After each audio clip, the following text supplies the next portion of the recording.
ఏడియన్ news కి స్వాగతం.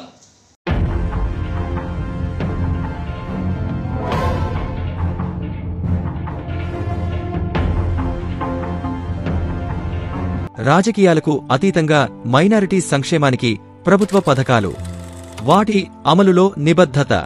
ఇటీవలి కాలంలో కేంద్ర ప్రభుత్వం దేశవ్యాప్తంగా మైనారిటీ వర్గాల అభ్యున్నతి కోసం ప్రత్యేకంగా అనేక సంక్షేమ పథకాలు ప్రవేశపెట్టి వాటి అమలుకు విధివిధానాలను రూపొందించింది. మైనారిటీ వర్గాల సామాజిక ఆర్థిక పరిస్థితులను మెరుగుపరచడంపై ప్రత్యేక దృష్టి సారించి ఈ పథకాల రూపకల్పన జరిగింది. మైనారిటీల సంక్షేమం కోసం ప్రధానమంత్రి 15 అంశాల కార్యక్రమం ప్రభుత్వ విధానంలో ప్రధానాంశం.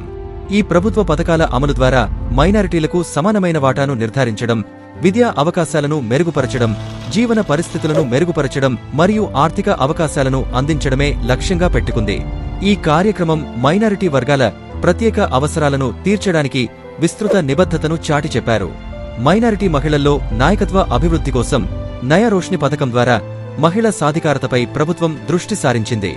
నాయకత్వ శిక్షణను అందించడం ద్వారా ఈ పథకం సరైన మార్గంలో ఉపయోగించుకుని మైనారిటీ మహిళలు తమ కుటుంబం మరియు సామాజిక వర్గాల నిర్ణయాత్మక ప్రక్రియలలో చురుకుగా పాల్గొనేలా చేస్తుంది.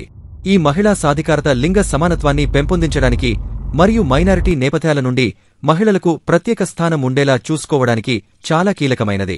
సీఖో ఓర్ కమావో, నేర్చుకోండి మరియు సంపాదించండి పథకం ద్వారా మైనారిటీ యువతకు వివిధ నైపుణ్య వృత్తిపరమైన శిక్షణ కల్పించాలనే లక్ష్యంగా ప్రణాళిక చేసుకుంది. వీటి అమలు వలన యువతలో ఉపాధిని పెంచడం మరియు స్వావలంబనను పెంపొందించడం లక్ష్యంగా పెట్టుకుంది.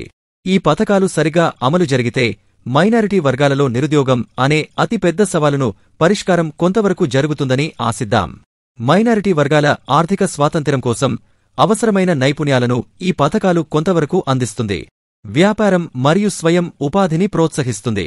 ఆర్థిక కార్యకలాపాలను మెరుగుపరచడం, మైనారిటీ కమ్యూనిటీల ఆర్థిక స్థితిని మెరుగుపరచడం ద్వారా ఆర్థిక సాధికారత యొక్క విస్తృత లక్ష్యానికి NMDFC, national minority development financial corporation సంపూర్ణ సహకారం ఇస్తుంది. ఈ సంక్షేమ పథకాలు మైనారిటీ వర్గాల సంక్షేమానికి ప్రభుత్వం యొక్క నిజమైన నిబద్ధతను ప్రతిబింబిస్తాయి. విద్య, నైపుణ్యాభివృద్ధి, ఆర్థిక అవకాశాలు మరియు సాంస్కృతిక పరిరక్షణపై దృష్టి సారించడం ద్వారా ఈ పథకాలు సమ్మిళిత సమాన సమాజాన్ని సృష్టించడం లక్ష్యంగా పెట్టుకున్నాయి.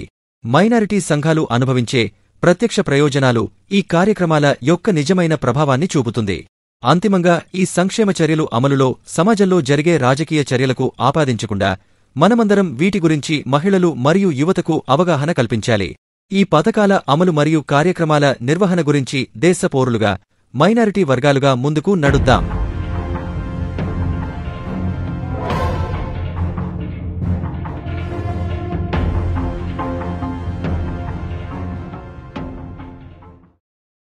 Subscribe now and press the bell icon.